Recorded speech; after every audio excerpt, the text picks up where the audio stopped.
The Atlanta Hawks have a bigger problem than you might think. Obviously, this Dejounte Murray, Trae Young deal has not been working out, and it hasn't for a year and a half. That is a big enough sample size to say, hey, it's time to move on. We knew this last year, but I mean, there were some injuries.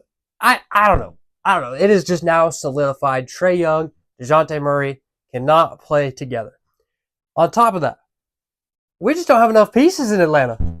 This is not the makeup of a championship team. You are going to get to the play-in every single year. You might win, you might get the 8th seed, and you're going to lose first round. It's time to move on. It's time to move on. That's obvious. That's obvious, right? That is obvious. Now, the real issue comes into play when we take a look at most rebuilding teams, teams that have done it successfully.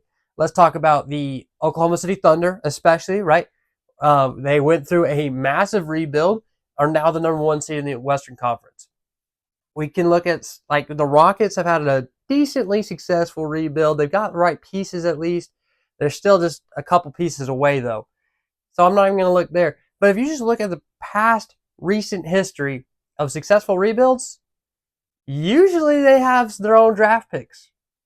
The Atlanta Hawks do not. The Atlanta Hawks do not have anything that gets me excited about this team for the future. Okay, we got to look at a couple different things, right? Obviously, Trae Young, Dejounte Murray, at least one of them has to go. At least one, and I'm not convinced both of them shouldn't go.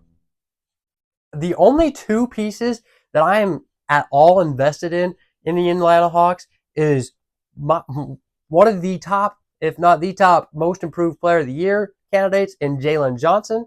He should stick around at 22 years old and put up 16 points, 8 rebounds, almost 9 rebounds, and 4 assists. He played really good. Okay, the 3-and-D is there for Jalen Johnson. He is a good piece. Saddiq Bey is another piece I would probably keep around, but I'm not counting him as part of my 2. But the other one is Onyeka Okongwu, who has just not really found his rhythm, really hasn't got his minutes because of Clint Capella. I mean, he still got 25. They shared the court, but he should get probably closer to 30 minutes a game. He really needs to rebound the ball at a higher level than he has been, and that's something for Onyeka to work on, the Big O. But I like those 3 pieces. And if you want to move Saddiq Bey, I'm okay with that too. But I like Saddiq Bey, I like Jalen Johnson, and I like Onyeka Okongwu. I do not think Dejounte Murray nor Trae Young is a number one option on a championship team. I just don't. I just don't see it. Dejounte, 44 points, season high on 44 shots. That's not good. That's not good. Trae Young is, well, first off, he's dealt with a lot of injuries the past couple of years. He only played 54 games this season. He gets the good stats. We know that. He averages 26 points per game, 11 assists. You know, he's going to throw in a rebound or 2 there. But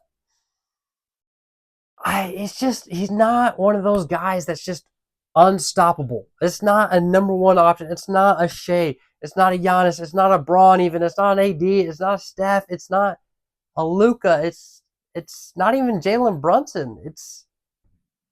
I don't know. I just don't think any of these guys can be number one options on a championship team. That is my main concern. My second concern is, the fact that they don't have their own draft picks. They have no draft capital at all for the future because they traded that away to San Antonio for Dejounte Murray, which just did not pan out. This is one of the worst trades in recent history. We're still waiting to find out about that Rudy Gobert trade. It's looking a little bit better than it did last year. I'm still not sold on it. But either way, the Hawks don't have their own picks. Now, Dejounte Murray is not worth 3 first-round picks. And I don't think Trae Young might be worth 3 first-round picks and somebody else. You might get 2 for Dejounte. I don't know. If I'm the Atlanta Hawks, I'm not sure what I'm going to do with this team. I'm definitely going to blow it up. But I might completely blow it up. And it might be a rough couple of years. See, the thing with the Oklahoma City Thunder, when they got rid of Paul George, when they got rid of Russell Westbrook, they got 5 first-round picks.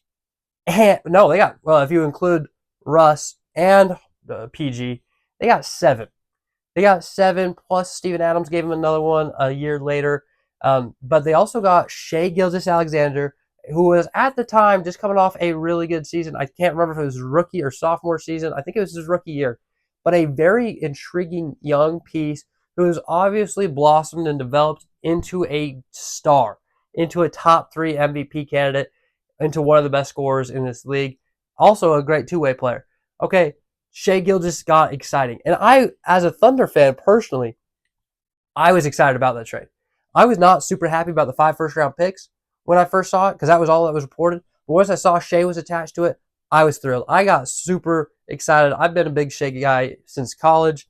Been playing at Kentucky. Kenny, key of the fourth quarter, put me on to Shai, and ever since then I've been excited about Shai Gilgeous. And so I was glad to see him come, and I had something to be excited about. Plus, we had Chris Paul. We had a couple veterans that we could, learn from. And then Lou Dort emerged. Then we got Josh Giddey. Then we got Jalen Williams and Chet Holmgren. And look at us. The Atlanta Hawks, they need a piece to get excited about.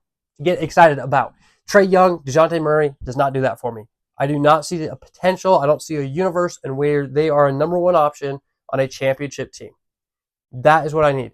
It doesn't have to be a right now. He can be, but it could be, right? Jalen Johnson, as much as I like him, is not that. Big O is not that. All right? Sadiq Bey, not that. DeAndre Hunter could have been, and I still think he might be. DeAndre Hunter might be a guy to keep around if you are blowing up and getting rid of both Trae Young and Dejounte Murray, because maybe just new scenery is good for DeAndre. And I think that could be a good move, and let him be your star. If you facilitate and work your offense around DeAndre Hunter, maybe that works out. But you need some draft capital, so we need 3, 4 picks, 3, 4, 5 picks. You need a young piece.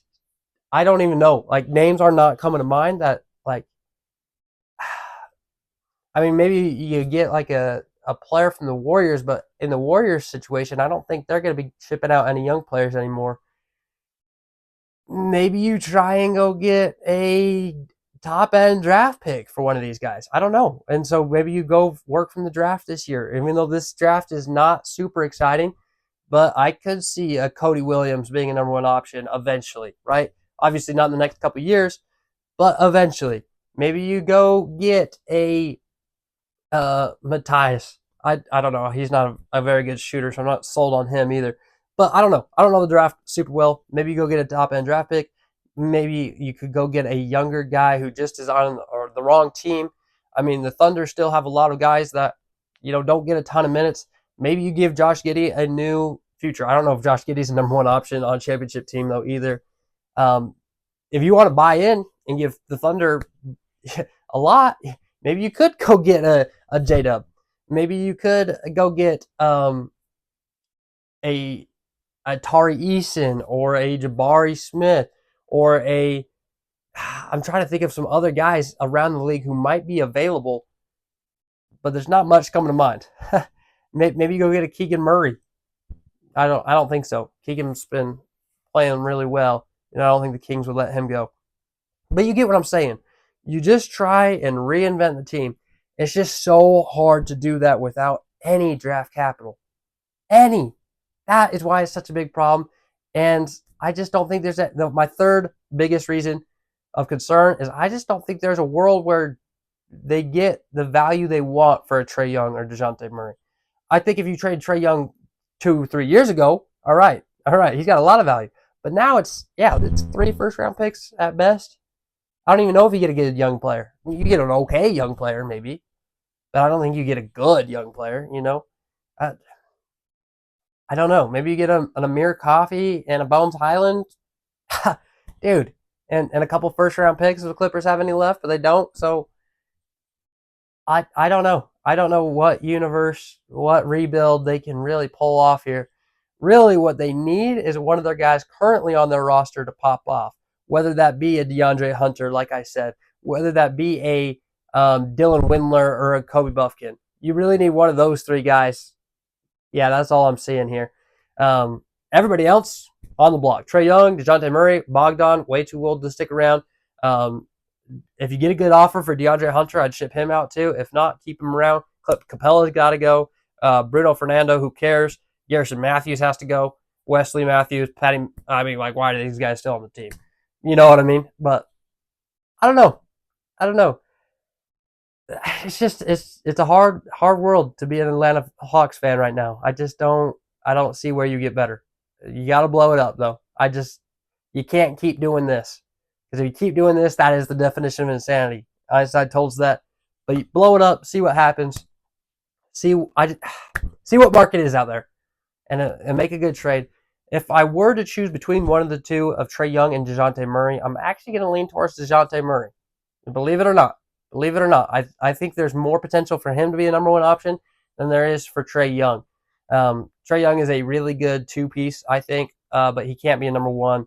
And Dejounte Murray is not the guy to be a two-piece, too, for Trae Young at least. So, I don't know. That's my thoughts. But let me know, what do you think the Atlanta Hawks should do? Who would you trade? Do you blow everything up? You let me know. And what is the best trade that you could possibly get for Trae Young? Let me know.